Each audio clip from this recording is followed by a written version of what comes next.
Okay, so this blizzard coming from the north up here in Canada is going to affect most everybody in the whole state of New York.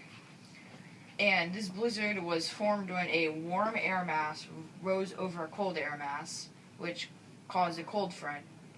And this cold front caused precipitation, which, since it was cold enough, it snowed, and also it was windy enough where it became a blizzard. Now to Jeffrey in the middle of New York. Thanks, Bob. I am Jeff, here in New York with a blizzard coming in. It is very cold and many wild animals and plants are dying.